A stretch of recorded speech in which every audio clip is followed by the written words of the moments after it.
गुरु साक्षात परब्रह्म तस्मै श्री गुरवे नमः. नमस्कार, मी संध्या कापडणी, नाशिक. परमपूज्य श्री गुरु डॉक्टर काकांना वंदन करते. आदरणीय सौ सविताताईंना वंदन करते व चातुर्मास उत्सव समिती ब्रह्मपुरीच्या वतीने आपल्या सर्वांचे हार्दिक स्वागत करते. श्री गुरु डॉक्टर काकांच्या आशीर्वादाने व आदरणीय सौ सविताताईंच्या मार्गदर्शनाने ब्रह्मपुरीत गेल्या 4 वर्षापासून चातुर्मास उत्सवात सुरुवात झालेली आहे. या उत्सवात ज्ञानेश्वरी, दासबोध, ग्रामगीता, कृष्णकथा असे अनेक ग्रंथांचे पारायण सोबत अनेक साधकांची प्रवचने घेण्यात आलेली आहे. हे आमचे भाग्यच. दरवर्षी ही प्रवचनमाला अशीच गुंफली जाते, परंतु यावर्षी या करोनाच्या पार्श्वभूमीवर हा उपक्रम यूट्यूबच्या माध्यमातून सादर करण्यात येत आहे. तरी आजचे हे पुष्प सुद्धा आपल्याला सौ स्नेहाताई महाजन पुणे आपल्यासाठी गुंफणार आहेत. आदरणीय ताईंचा अल्पसा परिचय देते. तो असा: आदरणीय सौ स्नेहाताई महाजन या पुणे येथे राहतात. त्यांची सर्वात मोठी आणि खरी ओळख म्हणजे त्या श्री गुरु डॉक्टर काका यांची कन्या आहेत. त्यामुळे अध्यात्माचा वारसा आहेच, तसेच शिवगड आध्यात्मिक ट्रस्ट मुरगुड याच्या त्या उपाध्यक्ष आहेत. सर्व साधकांना डॉक्टर काकांप्रमाणेच त्यांची प्रेम आणि बहुमत मार्गदर्शन नेहमीच लाभ होत असतो. आध्यात्मिक साहित्य, वेदांत, उपनिषद, संत साहित्य या विषयांचा सखोल अभ्यास आहे. पण केवळ आध्यात्मिक क्षेत्रातच नव्हे तर प्रापंचिक क्षेत्रातही त्या तितक्याच तत्पर आहेत. 1989 पासून प्रायव्हेट लिमिटेड कंपनीच्या त्या फुल टाइम डिरेक्टर आहेत. प्रापंचिक जबाबदाऱ्या आणि एका प्रायव्हेट लिमिटेड कंपनीचे डायरेक्टर म्हणून अतिशय कसरत वाटणारी जबाबदारी त्या अगदी सहजतेने सांभाळतात. तसेच एका विख्यात उद्योगपती आणि शास्त्रज्ञाच्या 450 पानी चरित्राचा मराठी अनुवाद त्यांनी 2007 मध्ये केलेला आहे. तर अशा अष्टपैलू व्यक्तिमत्व असलेल्या वक्त्या आपल्याला आजच्या या प्रवचन मालेतील आजचे पुष्प गुंफण्यासाठी लाभले आहेत.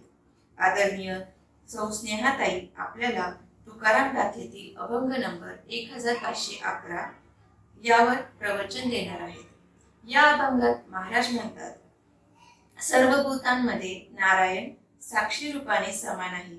ही गोष्ट खरी असली तरी सुद्धा देहादी उपाधीमध्ये राजस, तामस आणि सात्विक असा भेद असल्यामुळे जो दुर्गुणी आहे ते शिक्षेला पात्र आहेत आणि जे सत्वगुणी आहेत ते पूजेला पात्र आहेत. मग इथे महाराज असे का म्हणतात शिक्षा आणि पूजा? हे काय रहस्य आहे हे आपण आदरणीय स्नेहाताईकडून ऐकूया. तत्पूर्वी पंचमुखी हनुमान मंदिर, राजोली, जिल्हा चंद्रपूर येथील महिला मंडळ आपल्यासाठी सुंदर भजन प्रस्तुत करीत आहे. आपण सर्वांनी ऐकावे.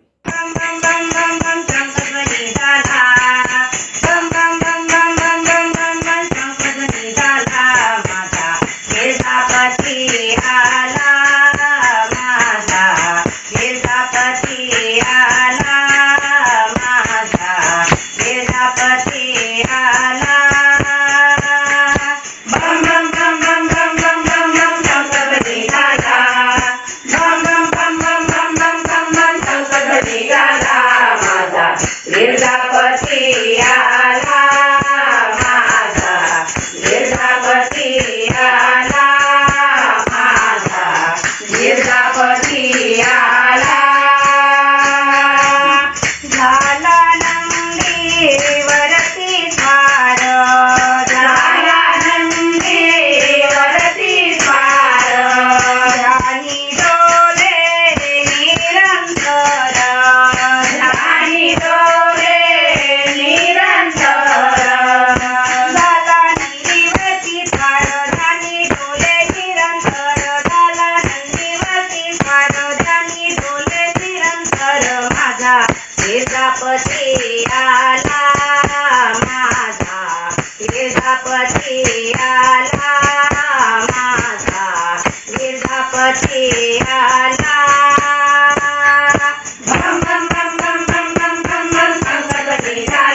आला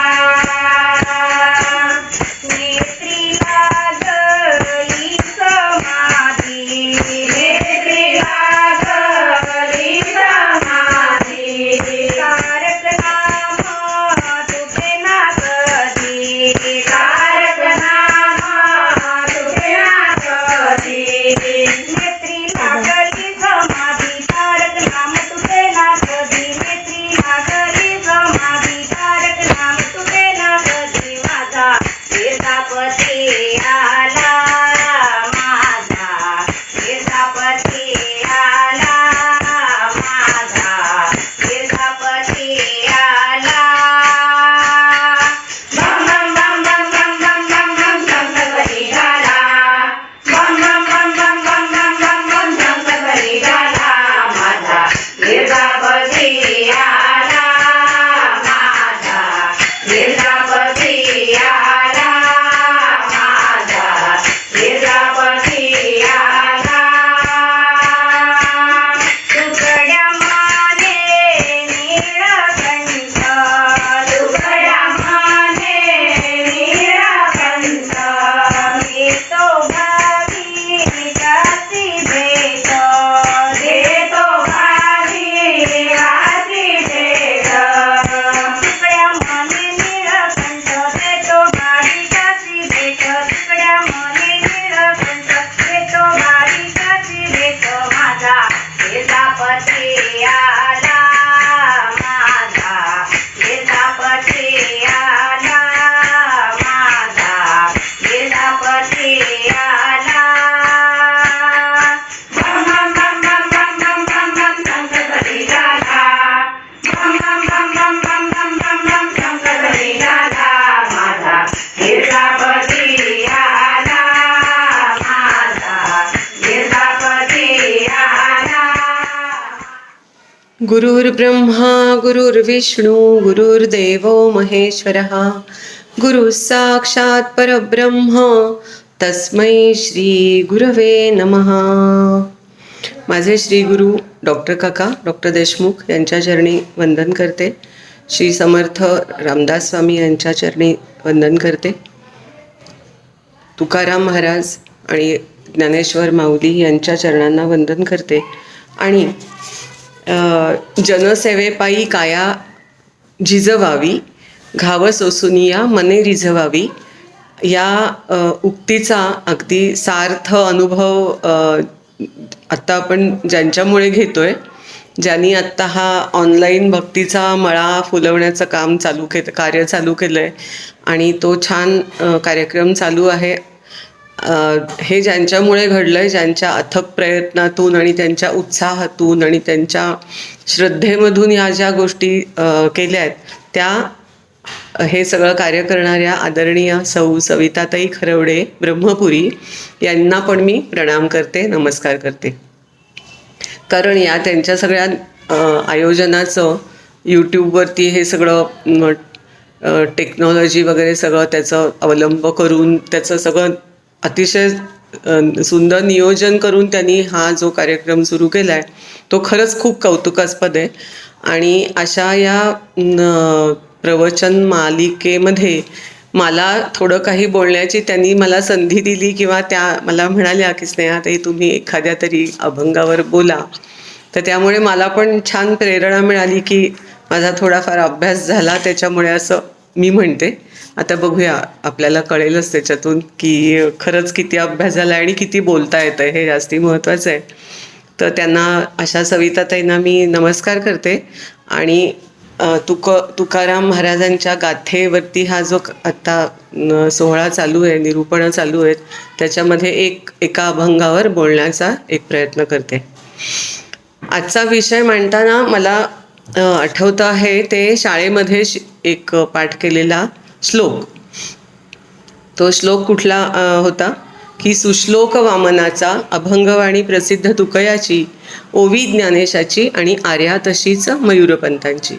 ह्या 2 चरणांमध्ये म्हणजे एका श्लोकाचे हे 2 चरण आहेत, त्याच्यामध्ये मराठी साहित्यामधल्या 4 प्रकारांची म्हणजे 4 पद्य प्रकारांचा समावेश झालेला आहे की ज्याचा उपयोग शाळेमध्ये जोड्या लावा किंवा गाळलेल्या जागा भरा याच्यासाठी होत असे. नंतर पुढच्या अभ्यासक्रमांमध्ये त्याच्यामध्ये खोल थोडा विचार करून अभ्यास खरंच करून त्याच्यामध्ये काही जण त्याचा अभ्यास करतात आणि त्यातल्या गोडीचा अनुभव घेतात. पण आत्ता शाळेमध्ये हा एवढाच मर्यादित अर्थ होता. तर हे श्लोक, ओवी, आर्या आणि अभंग असे हे 4 प्रकार. त्याच्यापैकी श्लोकाचा जर विचार थोडासा केला तर श्लोक म्हणजे काय, तर अतिशय सखोल अर्थ असलेली आणि एखादा मोठा उच्च मूल्य असलेला असा सिद्धांत सांगणारी एखादी उक्ती आणि रचना याला श्लोक म्हणतात. आणि सुश्लोक म्हणजे काय, तर जो भाषेच्या अलंकारांनी नटलेला तेवढाच आशय गर्भ तेवढाच गर्भितार्थ त्याच्यामध्ये असणारा असा जो अशी जी रचना, त्याला सगळ्या संपूर्ण अलंकारांनी नटलेली अशी रचना त्याला सुश्लोक म्हणावं. सु म्हणजे छान, सुंदर, चांगला, उत्तम आणि ह्या सगळ्या अलंकारांनी नटलेला. म्हणजे त्याच्यामध्ये अलंकार कुठले असतात भाषेमधले, तर त्याच्यामध्ये छंद असतो, अनुप्रास असतात, यमक असतो आणि शिवाय अर्थगर्भ किंवा अर्थपूर्ण असतात. अशा या सगळ्या अलंकारांनी युक्त असा जो श्लोक त्याला सुश्लोक म्हणू आपण, त्याला सुश्लोक असं म्हणतात. तर या सुश्लोक हा कोणाच्या नावाने ओळखला जातो, तर वामन पंडितांच्या. तर हे पंडितसुद्धा होते, हे कवी होते, कवी वामन पंडित. पण ते पंडित असं त्यांना का म्हटलं जातं किंवा त्यांना ही पदवी का मिळाली आणि त्यांच्या श्लोकांना सुश्लोक असं का म्हटलं गेलं, तर त्यांनी केवळ साहित्यिक रचना केल्या असं नाही, तर त्यांनी भगवद्गीतेवरती आधारित अशा यथार्थ दीपिका असा हा ग्रंथ रचला आणि त्या ग्रंथामध्ये त्यांनी त्याच्यावर आधारित भगवद्गीतेवरती आधारित जे श्लोक रचले त्याला सुश्लोक असं म्हणतात. तर गीतेमध्ये एक श्लोक आहे की नमे विदुः सुरगणाः प्रभवं च महर्षयाः अहमादिहिं देवानां महर्षीणां च सर्वशः. हा संस्कृत श्लोक आहे. त्याच्यावर वामन पंडितांनी त्याची रचना अशी केली, म्हणून माझा प्रभव नेणती सुरगण अथवा महर्षी जे अत्यंत निपुण की सर्व देवा सर्व ऋषींचा आपण मी आदी अनादी ईश्वर. किती छान साधी सरळ सोपी रचना आहे आणि ज्यांना संस्कृत समजत नाही त्यांच्यासाठी ही किती सुंदर सोय केली आहे. म्हणून माझा प्रभव नेणती सुरगण अथवा महर्षी जे अत्यंत निपुण की सर्व देवा सर्व ऋषींचा आपण मी आदी अनादी ईश्वर. हा एक सुश्लोक आहे. म्हणजे त्याच्यामध्ये यमक साधण्याची कला आहे. मूळ संस्कृत श्लोकाचा नेमका आणि सुंदर रीतीने सोप्या पद्धतीने अर्थ मांडलेला आहे. असाच अजून एक सुश्लोक पाहू आपण. वाणी रसवती यस्य श्रमवती क्रिया लक्ष्मी ही दानवती यस्य सफलम तस्य जीवितम. किती 4 चरणांमध्ये अगदी कोणत्या माणसाचं किंवा मनुष्याचं जीवित हे सुफल संपूर्ण झालंय असं केव्हा म्हणावं, कोणत्या माणसाचं जीवन सुफल झालंय आणि सुंदर झालंय असं केव्हा म्हणावं, तर जेव्हा ज्याची वाणी रसवंती असते. वाणी रसवती यस्य श्रमवती क्रिया, तो जे काय कर्म करेल, जे कार्य करेल, ती प्रत्येक गोष्ट श्रमाने नटलेली आहे, त्याच्या श्रमदानाने नटलेली आहे. असं ज्याचं कर्म आहे तो, आणि त्याला मिळालेली लक्ष्मी म्हणजे त्याचं जे धन आहे त्या धनाचं त्यांनी जर चांगलं दान केलेलं असेल, ज्याची लक्ष्मी ही दानाच्या रूपात दिसत असेल किंवा त्याचं दान झालेलं असेल, अशा व्यक्तीचं जीवन हे सुफल झालंय असं म्हणता येतं. असा हा एक सुश्लोक आहे. तर असा हे सुश्लोक म्हणजे काय, त्याचं आपण थोडक्यात 2 उदाहरणं पाहिली. दुसरा प्रकार आहे तो आर्या. आर्या ही कोणाची? आर्या मयूरपंतांची. तर आर्य हे वृत्त आहे मराठी साहित्यामधलं, आणि त्या वृत्तामध्ये बांधलेल्या ज्या रचना त्यांना आर्या असं म्हणतात. आणि याची मूळ रचना प्रमुखपणे जास्ती मोरोपंतांनी केली म्हणून, आणि त्याला आर्या हे नाव आहे. तिसरा प्रकार आहे तो ओवी. आता आपल्याला ओवी हा आणि ओव्या कोणाच्या आहेत हे सांगण्याची खरं गरज नाही आहे. खुद्द प्रत्यक्ष साक्षात संत ज्ञानेश्वरांनी ज्या रचना केल्या त्यांना ओव्या किंवा ओवी असं आपण ओळखतो. म्हणून संतांनी उच्चारलेल्या अतिशय पवित्र, कल्याणकारी, मौल्यवान आणि चिरंतन तत्त्वज्ञानाला, उपदेशाला ओवी असं म्हणतात. भगवद्गीतेमध्ये भगवान म्हणतात, वासांसी जीर्णानि यथा विहाय नरानि गृह्णाति नरोपराणि तथा शरीराणि विहाय जीर्णानि अन्यानि संयाति नवानि देही. हे आता संस्कृतमध्ये हा श्लोक आहे. त्याची ओवी ज्ञानेश्वरांनी काय केली? कारण संस्कृतातून प्राकृतामध्ये आणलं, म्हणजे ज्यांना संस्कृत समजत नव्हतं त्यांच्या सोयीसाठी, त्यांना ते सुगम्य होण्यासाठी प्राकृतात जी रचना केली ती ही ओवी कशी आहे बघू.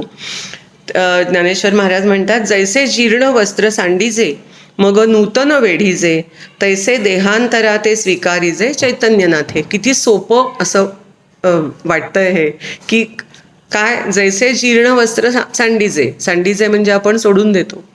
एखादं वस्त्र आपण जे घालतो ते जर जीर्ण झालं तर ते जितक्या सहजपणे आपण सोडून देतो आणि नवीन वस्त्र जे आपण धारण करतो, परिधान करतो, अगदी त्याचप्रमाणे, म्हणजे हा दृष्टांत आहे आणि सिद्धांत काय आहे की तैसे, म्हणजे अगदी ह्याप्रमाणे आत्मा हा जुना देह टाकून देतो आणि नवीन देह धारण करतो.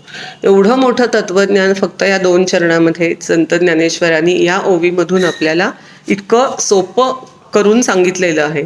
खरं याचा अर्थ खूप खोल, खूप गंभीर आहे, पण निदान आपल्याला ते काय आहे गीतेत संस्कृतमध्ये सांगितलेलं हे तरी आपल्याला कळतं, शब्द तरी कळतात. त्याचा गर्भित अर्थ पुढे आपण जेवढा अभ्यास करू त्याच्यावर अवलंबून आहे. म्हणून ज्ञानेश्वरांच्या ओव्यांमध्ये रसाळता आहे, मृदुता आहे, गोडवा आहे, आणि म्हणून त्यांच्या वाणीला अमृतवाणी असं आपण म्हणतो. तर भगवद्गीतेत जी काही ब्रह्मविद्या श्रीकृष्णांनी अर्जुनाला सांगितली, कथन केली, ती सगळी ब्रह्मविद्या शब्दरूपामध्ये मराठी प्राकृतामध्ये ज्ञानदेवांनी आपल्या सोयीसाठी समोर तयार करून दिलेली आहे. एकेका भगवद्गीतेच्या काही श्लोकावरती ज्ञानेश्वरांनी एका ठिकाणी 249 ओव्या रचल्यात असा एक आपल्याला समोर दिसतं. मला वाटतं 17 कुठल्या एका अध्यायात आहे, मी पाहते, पण 249 ओव्या त्याच्यावरती रचल्यात. म्हणजे काय बुद्धिमत्ता आणि एकूणच त्यांचं ज्ञानेश्वरांची जी प्रगल्भता आणि ज्ञान, ह्याचा हा सगळा परिपाक आपल्याला अभ्यासता येईल नक्कीच.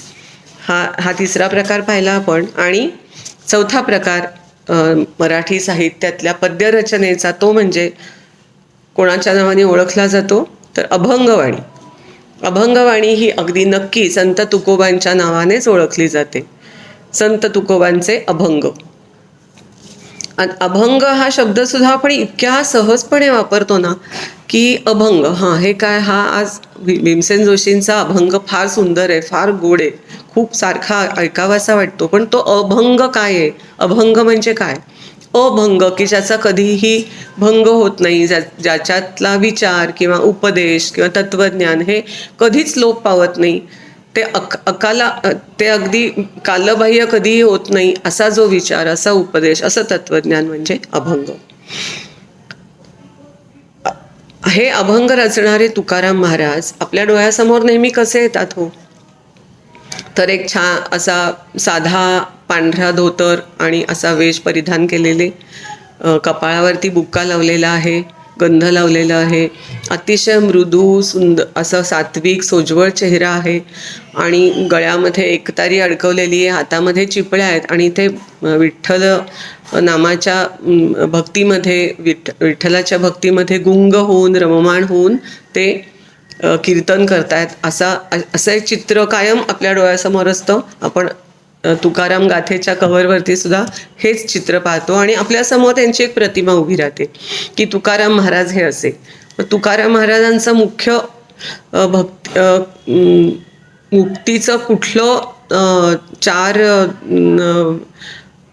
अंगांपैकी त्यांनी कुठल्या मार्गाचा अवलंब केला, चार मार्गांपैकी, तर प्रामुख्याने आपल्यासमोर डोळ्यासमोर येते ती त्यांची भक्ती. कारण आपण त्यांना असे पाहतो, त्यांचे अभंग ऐकतो. आता आपण थोडेफार त्याचा अभ्यास करतो आहोत सगळेजण.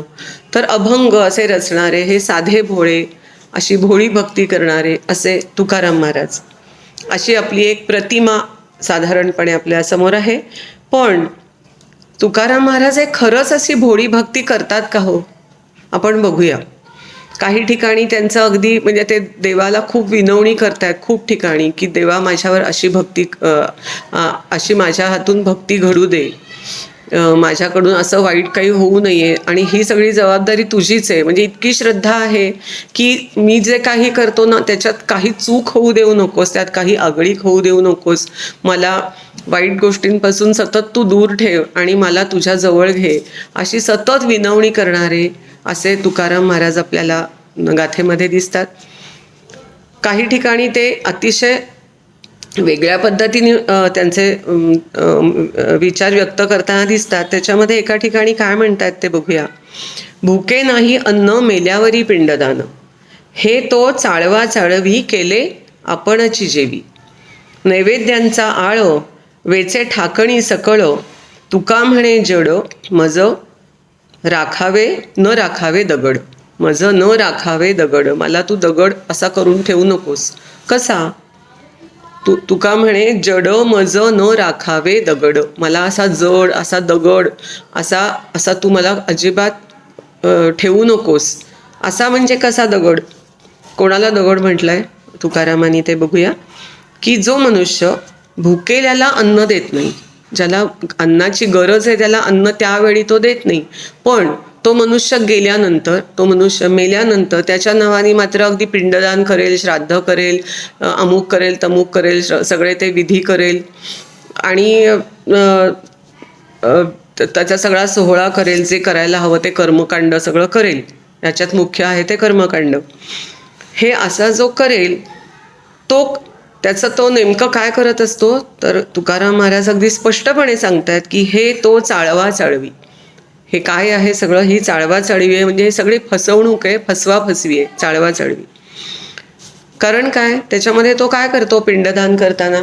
गेलेल्या माणसाच्या नावानी त्याला जे आवडीचं आहे ते काहीतरी पदार्थ करतो, स्वयंपाक करून घेतो, करतो, त्याचा नैवेद्य दाखवतो आणि शेवटी त्याच्या नैवेद्याच्या निमित्ताने आपणच जेवत असतो आणि आपणच खात असतो, आपलंच पोट भरत असतो. याच्यामध्ये त्या माणसाला जेव्हा अन्नाची गरज होती तेव्हा जर त्यांनी दिलेलं नसेल आणि केवळ कर्मकांडामध्ये हे ते सगळं करत असेल, फक्त पिंडदान करत असेल, तर ही सगळी शुद्ध फसवणूक आहे.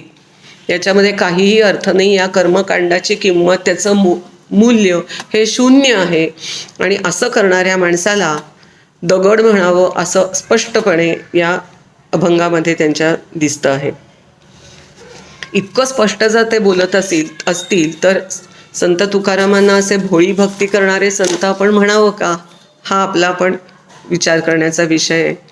पण खरं तर कुठलेही संत ही भोळी भक्ती करत नाहीत. त्यांची भक्ती भोळी आहे असं आपल्याला वाटतं, पण त्याच्यामागे प्रचंड अभ्यास, प्रचंड चिंतन, अनुभव आणि या सगळ्याच्या परिपाकातून, चिंतनातून, अभ्यासातून, साधनेतून व्यक्त झालेले जे विचार असतात, जे उपदेश असतात, ते आपल्यासमोर आपल्यासाठी ठेवलेले असतात ते. आणि त्याचा भक्तांनी, साधकांनी त्याचा अभ्यास करावा, त्याचं चिंतन करावं आणि काहीतरी आपल्या आयुष्यामध्ये सुधारणा घडवून आणावी आणि काहीतरी चांगल्या मार्गाने आपण आपलं आयुष्य घालवता यावं, हा सगळा हेतू या संतांच्या वाङ्मयामध्ये नक्की असतो, ज्याचा आपण उपयोग करून घ्यायला हवा आणि आपण थोड्याफार प्रमाणात त्याचा घेतो आहोत उपयोग करून, असं आपण आत्ता निश्चित थोडंफार म्हणू शकतो. तर ही जी अशी कर्मकांड किंवा वाईट चालीरीती, चुकीच्या चालीरीती, ह्याच्यावर सगळ्या संतांनी कायम आसूड ओढलेलेच आहेत. आपण समर्थांच्या वाङ्मयामध्ये पण पाहतो की काय चुकीचं असेल तिथे काही माफी, दया, क्षमा काही नाही. त्याच्यामध्ये परखड असलंच पाहिजे. जे बरोबर आहे ते बरोबर आहे, जे चूक आहे ते चूक आहे, त्याला शिक्षा झालीच पाहिजे. हे सगळे संत आपल्याला अगदी स्पष्टपणे हे सांगत असतात. कुठेही भोळा भाव त्याच्यामध्ये अजिबात असण्याचं कारण नाही आहे. म्हणजे त्यांची जी भक्ती होती, त्यांनी जी भक्ती केली ती डोळस होती. त्याच्यामध्ये ज्ञान होतं, त्याच्यामागे अभ्यास होता, साधना होती, उपासना होती. आणि या सगळ्याच्या मिलाफातून जे निर्माण झालं, जे त्यांना स्फुरलं, जे सुचलं, ते जे त्यांनी मांडलं, ते सगळे हे तुकाराम गाथेमध्ये मांडलेले त्यांचे अभंग. म्हणून ज्या रचनेमध्ये असा विचार असतो आणि असा शाश्वत विचार असतो आणि उपदेश असा असतो की ज्याचा कधीही भंग होत नाही, त्याला अभंग असं म्हणतात. जे चिरकाल टिकणारं असं अक्षर म्हणजे ज्याचा क्षय होत नाही ते अक्षर, ज्याचा क्षय होत नाही असे जे विचारधन, तो म्हणजे अभंग. ज्या रचना इंद्रायणीच्या पवित्र जलावरती वरती आल्या आणि ज्यांनी लाखो भक्तांना तारलं, ते तुकारामाचे अभंग. ज्या रचनांनी विठ्ठल भक्तीचा महिमा गायला, मनुष्याच्या आयुष्याचं वर्म आणि मर्म सांगितलं आणि भक्ती म्हणजे काय हे दाखवलं, ते तुकारामांचे अभंग. एका अभंगामध्ये अगदी मृदू भाषेत काय सांगतायत आपल्याला ते, की देव कुठे जाणावा, कुठे देव आहे हे ओळखावं, देव कशामध्ये ओळखावा, कुठे देव आहे हे कसं समजून घ्यावं. त्याच्यामध्ये अगदी प्रसिद्ध अभंग आहे, जे का रंजले गांजले त्याची म्हणे जो आपुले, तोची साधू ओळखावा देव तेथेची जाणावा. किती 2च चरणांमध्ये केवढा मोठा भाव, केवढा मोठा विचार, केवढं मोठं तत्वज्ञान आणि केवढा मोठा उपदेश. सगळंच मोठं, सगळं उच्च प्रतीचं. ते समजून घेणं ही आपली जबाबदारी आहे. त्याच्यामध्ये बुडी मारणं आणि त्याच्यावर विचार करणं म्हणजे नक्की काय. कारण एक अभंग, एक ओवी जी म्हणतो आपण की एक तरी ओवी अनुभवावी. आता ह्याच्यातला जो अनुभव आहे तो आणखी पुढचा, आणखी खोल बुडी मारून घेण्याचा. पण निदान विचार तरी सकृत दर्शनी आपल्याला पहिल्यांदा कळतो की जे का रंजले गांजले त्यासी म्हणे जो आपुले. जे दीन आहेत, ज्यांना जे गांजून गेलेत, ते अगदी रंजीला आलेत आयुष्यामध्ये, त्यांना जो आपलं म्हणतो, म्हणजे त्यांना जो मदत करतो, त्यांना जे त्यांचं हवं नको ते पाहतो, तोची साधू ओळखावा. तोच खरा साधू आणि तोच खरा देव, तिथेच देव आहे. हे अर्थ झाला सरळ. आता त्याचा अनुभव घेण्याची गोष्ट आहे ती पुढची आहे. तो प्रत्येकाने हा अनुभव घेण्याचा प्रयत्न तरी आपल्याला नक्कीच करता येईल आणि तो करणं अगदीच शक्य आहे. अशक्य काहीच नाही आहे त्याच्यामध्ये. संत जे सांगतात ते सगळं शक्यच आहे. कुठलीच गोष्ट अशक्य नाही आहे. अवघड आहे पण अशक्य नाही. आपण ती करून पाहिली तर ती शक्य आहे. तर असं हे मृदू हृदयाचे पण संत आहेत. त्यांच्या ह्या अशा रचनांमधून पण आपल्याला कळतं. म्हणून आज आपण एक अभंगाचा विचार करणार आहोत. तो त्याच्या आधी मी म्हणेन की जो भक्तिभावात रंगून गायला जातो तो अभंग. भक्ती आणि भाव, जिथे भावाशिवाय म्हणजे भाव असल्याशिवाय भक्ती निर्माण होत नाही आणि भक्ती असल्याशिवाय आपल्याला देवापर्यंत पोचता येत नाही. ते साधन जे आहे ते भक्ती आहे.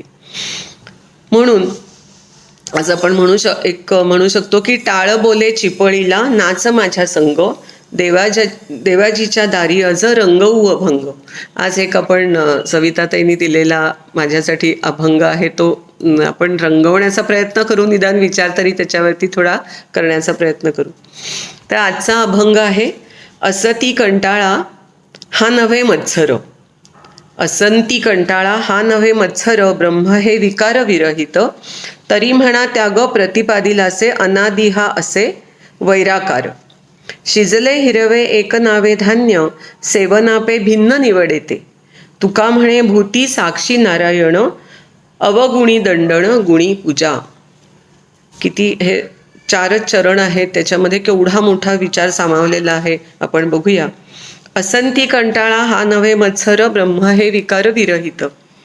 म्हणजे ब्रह्म हे जरी विकार विरहित असलं, ब्रह्म हे तत्व अगदी पूर्ण शुद्ध आहे, आणि हे असं शुद्ध ब्रह्मतत्व प्रत्येक प्राणीमात्रामध्ये अस्तित्व आहे त्याचं. प्रत्येक प्राणीमात्रामध्ये आणि भूतमात्रामध्ये ब्रह्माचं अस्तित्व आहे. आपण ब्रह्माचे अंश आहोत. ते ब्रह्म कसं आहे तर त्याला विकार नाही, ते अविकारी आहे, अविनाशी आहे, अतिशय शुद्ध आहे, परमशुद्ध आहे. असं सगळं हे ब्रह्मतत्व सगळ्या प्राणीमात्रांमध्ये समानतेने अस्तित्वात आहे. हा मुख्य वेदशास्त्राचा आणि अद्वैत तत्त्वज्ञानाचा विचार आहे की मी ब्रह्ममय आहे. प्रत्येक प्राणी मात्र हा ब्रह्ममय आहे. त्याच्यात ब्रह्मतत्व आहेच आहे, जे शुद्ध आहे, अविनाशी आहे, अविकारी आहे, अजय आहे, अमर आहे. हे सगळं तत्व माझ्या तुझ्यामध्ये सगळ्यांमध्ये भरून राहिलेलं आहे. हे असं जरी ही फॅक्ट असली किंवा हे सत्य आहे, तरीसुद्धा ज्या दुष्ट प्रवृत्ती किंवा वाईट प्रवृत्ती आपल्या आजूबाजूला आहेत की ज्याचा आपल्याला त्रास होऊ शकतो, साधक म्हणून साधनेमध्ये त्याचे अडथळे येऊ शकतात किंवा आपले विचार तिथे त्यामध्ये पांगू शकतात, आपले विचार त्याच्यामुळे अशुद्ध होऊ शकतात, आपला जो फोकस असायला हवा तो ह्या सगळ्या बाजूला घडणाऱ्या घटनांमुळे किंवा वाईट विचारांमुळे, वाईट प्रवृत्तींमुळे, असत्यामुळे, अशुद्धतेमुळे जर साधकाचं मन पांगत असेल आणि त्याचा जर सत्यावरती आणि चांगल्या गोष्टींवरती जर एकाग्रता होत नसेल आणि वाटचाल होत नसेल, तर अशा या दुष्ट प्रवृत्तींचा नक्की त्याग करावा, त्याचा अव्हेर करावा. त्याग पुढे, कारण पुढच्या ओळीत म्हणतात तरी म्हणा त्याग प्रतिपादिल असे. कुठे प्रतिपादन केलं हे? वेदशास्त्रामध्ये. वेदशास्त्र सांगतं की हे जरी असलं, ब्रह्म हे प्रत्येकामध्ये जरी भरून राहिलेलं असलं शुद्ध तत्व, तरीसुद्धा जिथे जिथे असत्यता असेल, अशुद्धता असेल, विकार असेल, दोष असेल, त्याच्यापासून साधकांनी दूर राहावं, त्याचा संपूर्ण त्याग करावा. आणि ह्याला वेदशास्त्राचं अधिष्ठान आहे. वेदशास्त्रात हे सांगून ठेवलेलं आहे. म्हणून त्याबाबत कधीही शंका मनामध्ये घेऊ नये की जर हे ब्रह्म समोरचा माणूस आहे जो मला दिसतोय की ह्याच्यामुळे मला त्रास होतोय, ह्याच्यामुळे माझ्या आयुष्यामध्ये काहीतरी दुःख निर्माण होत आहेत आणि मग आता ह्याच्यात पण ब्रह्मतत्वच आहे, मग आता ह्याच्यापासून ह्याचा मी त्याग कसा करू?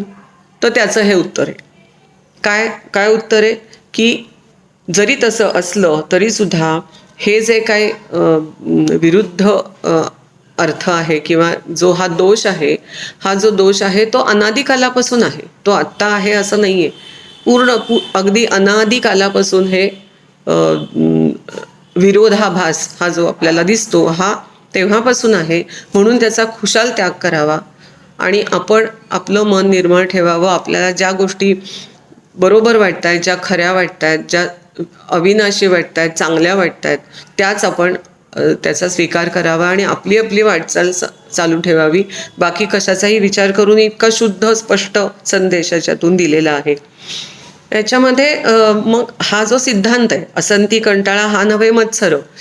माझ्या मनात असा जर विचार आला की अरे मग मी या माणसाचा मत्सर करतोय का, किंवा ह्या व्यक्तीचा मी मत्सर करतोय का, मी त्याचा त्याग करतोय का, त्याच्याकडे दुर्लक्ष करतोय का, तर नाही, ते तुझ्यासाठी हेच योग्य आहे आणि तेच तू कर. हा अगदी व्यवस्थित संदेश आहे याच्यामध्ये. तर हा सिद्धांत आहे. याला दृष्टांत काय दिलाय? सोपा अगदी. काय सोपा दृष्टांत देतात तुकाराम महाराज. शिजले हिरवे एक नावे धान्य, सेवनापे भिन्न निवड येते. तुका म्हणे भूती साक्षी नारायण, अवगुणी दंडण गुणी तुझ्या. काय दृष्टांत आहे की शिजलेलं जे तांदूळ समजा आपण घेतला तर तो शिजलेला असतो त्याला आपण धान्यच म्हणतो, आणि जे कच्चं किंवा हिरवं असतं त्याला पण आपण धान्य म्हणतो. एक नावे धान्य. शिजले हिरवे एक नवे धान्य, सेवनापे भिन्न निवड येते. जरी ते दोन्हीला एकच नाव असलं तरीसुद्धा जेव्हा आपल्याला ते सेवन करायचं असतं किंवा जेव्हा आपल्याला क्षुधा शांती करायची असते तेव्हा आपण कशाची निवड करतो? आपण कच्च्या धान्याची निवड नक्कीच नाही करत. आपण शिजलेलं, जे मला ज्याची गरज आहे आणि जे मला माझ्या पचनी पडतं, जे माझ्यासाठी हिताचं आहे मुख्य म्हणजे, तेच मी निवडतो. तसंच जे माझ्या हिताचं आहे तेच मी निवडावं, बाकीच्या गोष्टींचा विचार करू नये, त्यांनी कोणताही दोष किंवा पातक साधकाला लागत नाही, असा शास्त्रामध्ये सिद्धांत मांडून ठेवलेला आहे. इतकी सुस्पष्टता या अभंगामध्ये तुकाराम महाराज सांगतात. पुढे आणखी काय म्हणतात ते, तुका म्हणे भूती साक्षी नारायण, अवगुणी दंडन गुणी पूजा. परत तेच की प्रत्येक भूती म्हणजे भूतमात्रामध्ये तुका म्हणे भूती साक्षी नारायण, प्रत्येक भूतमात्रामध्ये नारायण आहे, साक्षी आहे, नारायणच आहे. पण तरीसुद्धा ज्या दुष्ट प्रवृत्ती किंवा वाईट दोष असतात किंवा जे विकार असतात त्याला, म्हणजे जे अवगुण असतात त्याला दंडण म्हणजे शिक्षा ही झालीच पाहिजे. आणि जे खरंच गुणवान आहे, जे चांगलं आहे, ज्याला विकार नाही, जे शुद्ध आहे म्हणजेच गुणी आहे, त्याची पूजाच करावी. पूजा करावी म्हणजे त्याला मानावं, त्याप्रमाणे आपली वाटचाल करावी आणि ते आपल्या डोळ्यासमोर ठेवून त्या गुणांची पूजा करावी, त्याचा अवलंब करावा. इतकं स्पष्टपणे या अभंगामध्ये तुकाराम महाराज आपल्याला संदेश देतात, उपदेश करतात. आता हे जे आहे की हा जो भूतमात्रामधला, आता थोडासा त्यातला शास्त्रीय अर्थ आपण बघूया की आपल्या आजूबाजूला ज्या घटना घडतात, ज्या व्यक्ती असतात, त्याच्यामध्ये हा विरोधाभास असतो, विकार असतात, त्याच्यामध्ये दोष असतात किंवा अनेक अवगुण असतात. त्याच्यापासून हे जे अशी भिन्नता जी असते ती कशामुळे असते, म्हणजे हे विकार या ब्रह्मतत्व जरी त्याच्यामध्ये असलं तरीसुद्धा हे कशामुळे होतं नेमकं, हे अवगुण नक्की कशामुळे असतात तर, आणि ते कशाचे असतात. तर शास्त्र सांगतं की हे जे अवगुण असतात, हे जे दोष असतात, विकार असतात, ते देहादी उपाधीचे असतात. आत्ताच इथे सांगितलेलं आहे याच्यामध्ये की कोणाचे असतात हे विकार, देहादी उपाधीचे. म्हणजे काय नक्की, तर देहाचे ही जी उपाधी आहे, देह ही आपली उपाधी आहे, तर मुख्य काय आहे, हा देह मुख्य कोणाचा आहे, त्याच्या मागे कोण आहे, तर त्याचा जीव आहे. म्हणजे हा जो जीव असतो तो देहाच्या माध्यमातून दिसत असतो, जीव असतो तो देहाच्या माध्यमातून दिसत असतो, आणि म्हणून तो जो दोष आणि विकार असतात ते त्या जीवाचे असतात. त्याच्यामध्ये 3 गुणांनी युक्त असतो, सात्विक, राजस आणि तामस असे त्याच्यामध्ये भेद असतात. तर हे सगळे गुण देहाच्या उपाधीमध्ये म्हणजे जीवाचे असतात. म्हणून आपण त्याचा जर त्याग करायचा असेल, करावा लागत असेल, तर त्याच्यामध्ये काहीही वाईट अजिबात नाही आहे, त्याच्यामध्ये कोणताही दोष लागण्याची शक्यता अजिबात नाही. कारण वेदशास्त्र सांगतं की अशा वाईट गोष्टींचा सरळ त्याग करावा आणि त्याच्याकडे पूर्ण दुर्लक्ष करावं, त्याच्या अजिबात वाटेला जाऊ नये. आणि म्हणून मग म्हणजे त्याचा जर मत्सर किंवा द्वेष ह्या सुद्धा गोष्टी मनात नाही आल्या पाहिजेत. म्हणजे हे आणखी पुढचा विचार आहे की त्याचा तुम्ही त्याग करा, ते त्याच्याकडे दुर्लक्ष करा, त्याच्या अजिबात लक्ष देऊ नका, मागे लागू नका, त्याचा विचारसुद्धा करू नका. पण किती याच्यामागे विचार आहे की माझ्या हातून कोणाचा मत्सर होतोय का, माझ्या मनातून कोणाची हिंसा होतीये का. कारण हिंसा ही शारीरिक नसून मानसिक, तेवढीच मानसिक आहे की एखादा आपण वाईट विचार करतो म्हणजे ती हिंसा, मानसिक हिंसा असते ती. कोणाचा तरी मी मत्सर करतोय, द्वेष करतोय, तिटकारा करतोय, असं होऊ नये म्हणूनच ते म्हणतात कोणाही जीवाचा न घडो मत्सर, माझ्या हातून ते सुद्धा होऊ नये. आणि त्याला हे काय आहे म्हणून ते विठ्ठलाला विनवणी करतात की असा जर काही दोष लागत असेल, होत असेल, तर तसं माझ्या हातून तूच होऊ देऊ नको. एवढी माझी तुझ्यावरती भक्ती जडू दे, माझी श्रद्धा अखंड राहू दे, असं विठ्ठलालाच तुकाराम महाराज त्यांनाच विनवणी करतात, प्रार्थना करतात. म्हणून विठ्ठल भक्ती करताना नेहमी स्वतःचं हित लक्षात ठेवावं. कुठलीही भक्ती करताना किंवा कोणताही मार्ग निवडताना माझं हित कशात आहे. मुक्तीचे 4 मार्ग सांगितलेत, त्याच्यामध्ये हा भक्ती मार्ग आहे. याच्यामध्ये कुठल्याही मार्गावरती कोणतीही चूक आपल्या हातून होऊ नये, त्याच्यासाठी ही शंका तुकाराम महाराजांनी आपल्यालाच लक्षात आणून दिली आणि त्याचं उत्तर पण त्यांनी त्याच्यामध्येच या अभंगातच दिलंय. म्हणून स्वहितासाठी ह्या गोष्टी करण्याची गरज आहे, कारण माझं हित फक्त मलाच समजतं आणि मीच माझ्या हितासाठी या गोष्टी करायला हव्यात, दुसरं कोणीही हे माझ्यासाठी करू शकत नाही. आणि याच्यासाठी एक स्वहिताचं आहे तेच करावं, ज्याच्यापासून त्रास होतो, ज्याच्यापासून दुःख आणि अशांती निर्माण होते, क्षोभ निर्माण होतो, अशा अवगुणांना आपण कायम बाजूला ठेवावं. याच्यामध्ये डॉक्टर काका एक आपल्याला नेहमी प्रवचनांमध्ये एक दोन गोष्टी इतक्या सुंदर सांगतात की त्याचा ठायी आपल्याला अनुभव येतो. काय म्हणतात डॉक्टर काका? तीन प्रकारच्या संगती आपल्या आयुष्यामध्ये आपल्याला सामोरं जावं लागतं किंवा असतात आपल्या आयुष्यात. कुठल्या? एक विसंगती असते, एक सुसंगती असते आणि एक कुसंगती. ह्या 3 संगती असतातच. मग ह्या 3 संगतींचं करायचं काय? तर 3 संगतींचं काय करायचं? तर विसंगती ही जी काय असते ती असते. विसंगती आपल्याला टाळता येत नाही, जी असते. आपण कशावरही त्याच्यावरती काही करू शकत नाही, म्हणून ती सोसावी. ती सोसायलाच लागते. विसंगती दिसते पण ती सोसण्याशिवाय दुसऱ्या पर्याय नाही. जी सुसंगती असते ती नक्की साधावी, सगळे प्रयत्न करून ती साधावी.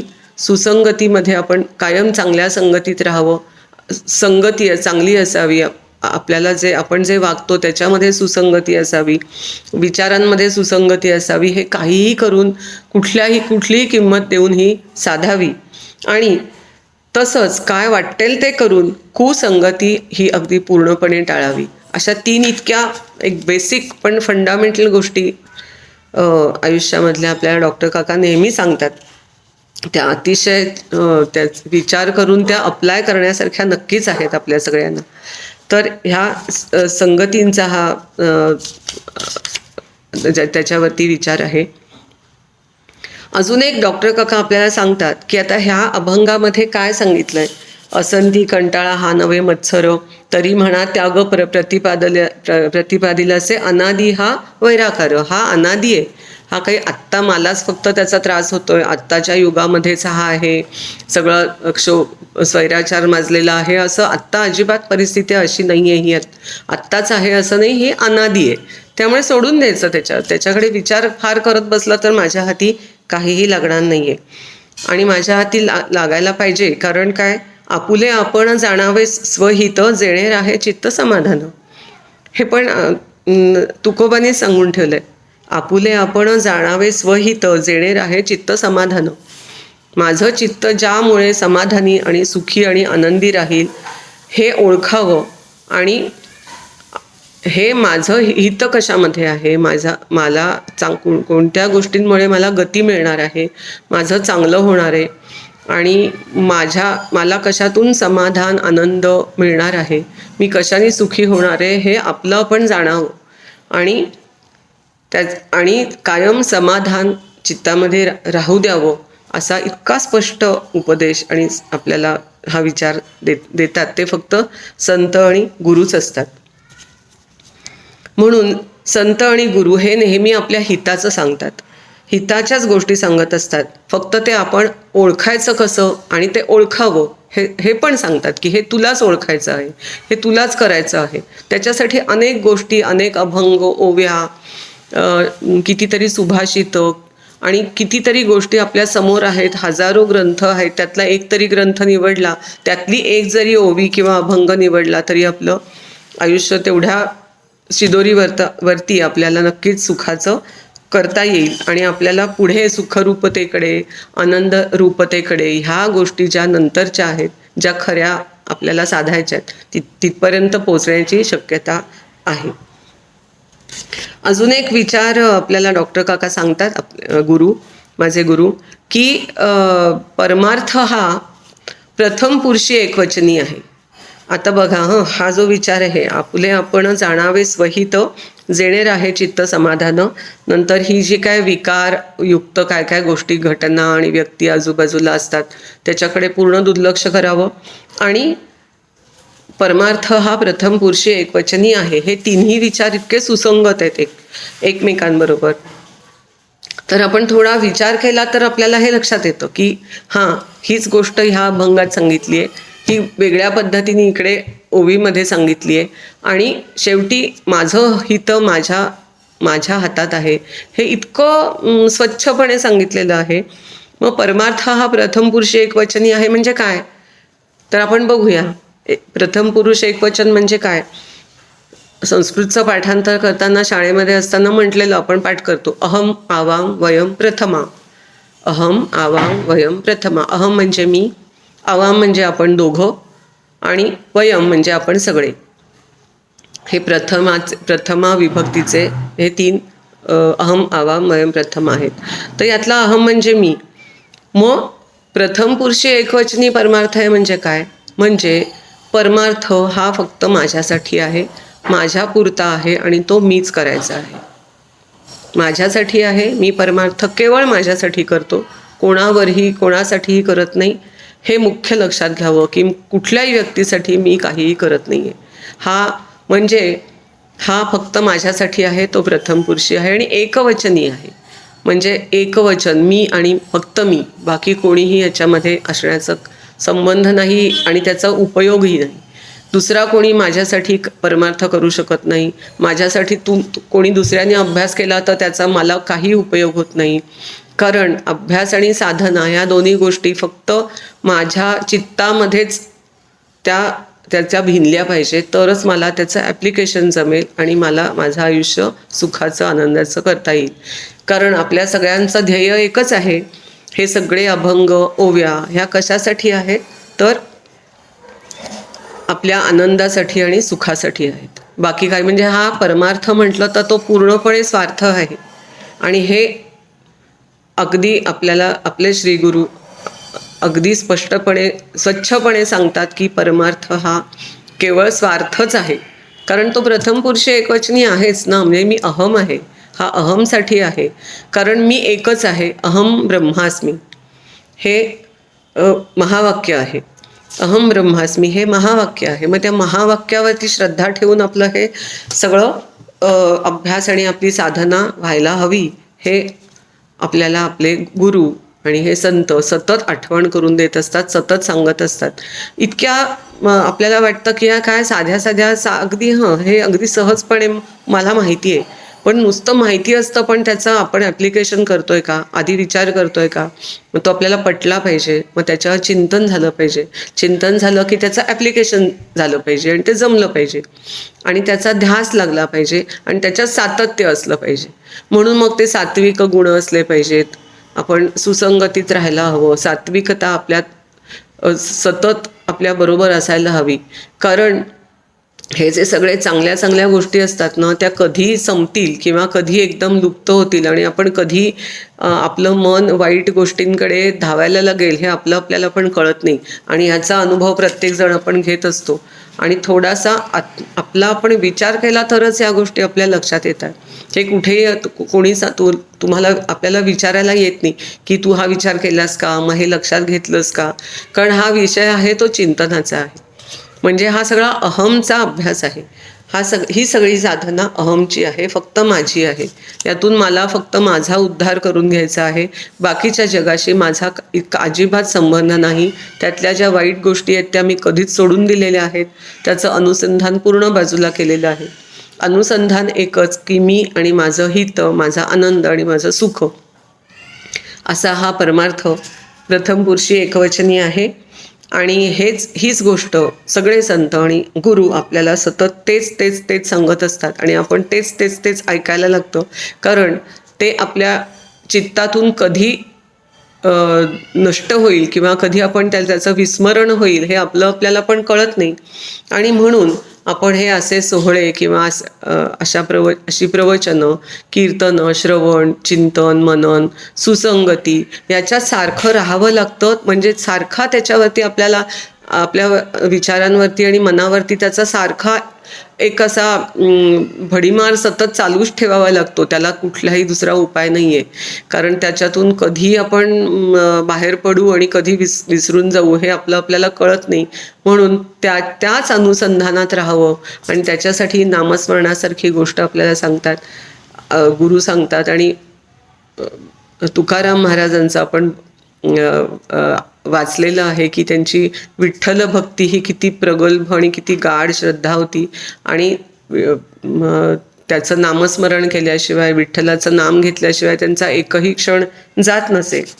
तर म्हणून हे सगळे जे अभंग आहेत, त्याच्या ज्या रचना आहेत, ओव्या आहेत ज्ञानेश्वरांनी रचलेल्या, या सगळ्या माझ्यासाठी आहेत आणि मी माझ्यासाठीच त्याचा उपयोग करीन. जेव्हा मला त्याचा उपयोग व्हायला लागेल तेव्हा मी सांगीन की मला ह्याचा खूप उपयोग होतोय, मी आता माझी मला सुख आणि आनंद मिळायला लागलं, ते तेव्हा सांगता पण येतं आपल्याला, त्याचा अनुभव आपल्याला आला तर. आणि म्हणून हे जे ब्रह्मस्वरूप आहे ते शुद्ध तत्व आहे, हे आहेच आहे. त्याच्यातून वाईट गोष्टीला बाजूला सरणं फक्त माझ्या हातात आहे. ते मला जमलंच पाहिजे, असंच साधन आणि तरच साधन करणं शक्य आहे. हा आपला जो निश्चय आहे तो सर्वांचा आपला निश्चय व्हावा, तो टिकावा. आणि याच्यासाठी सद्गुरू तुकाराम महाराज आणि ज्ञानेश्वर महाराज यांच्यासारखे संत आपल्याला आशीर्वाद देवोत आणि त्यांची आपल्या हातून भक्ती घडो, आपल्या हातून चिंतन घडो आणि आपण आपला उद्धार करून घ्यावा. त्याच्यासाठी आपल्याला ह्या सगळ्यांकडून बळ मिळावं, विचार मिळावा आणि तो अखंड टिकावा, अशी प्रार्थना ह्या सगळ्या संतांजवळ करू. आपण त्याचा अभ्यास करू आणि त्याचा अवलंब करू आणि उपयोग करून घेऊ, अशी नक्कीच आपण प्रार्थना करूया. असं होऊ दे अशी प्रार्थना करूया आणि या अभंगाचं चिंतन आज थांबवूया. पुंडलिक वरदा हरी विठ्ठल श्री ज्ञानदेव तुकाराम पंढरीनाथ महाराज की जय. विठ्ठल विठ्ठल विठ्ठल विठ्ठल. धन्यवाद ताई. खूप सुंदरपणे ताईंनी आपल्याला तुकाराम महाराजांना या अभंगातून शिक्षा आणि पूजा याबद्दल काय सांगायचं होतं हे रहस्य अगदी सोपेपणाने ताईंनी सांगितले आपल्याला. त्यासाठी चातुर्मास समिती ब्रह्मपुरीच्या वतीने मी ताईंचे आभारी आहे. आणि हे प्रवचन प्रसारित करण्यासाठी यूट्यूबच्या माध्यमातून ज्यांनी ऐकले, श्रवण केले, पाहिले त्या सर्वांची मी आभारी आहे. तसेच या यूट्यूबवरून प्रसारित करण्यासाठी ज्यांनी मोलाचे सहकार्य केले त्यांचेही आभारी आहे. धन्यवाद.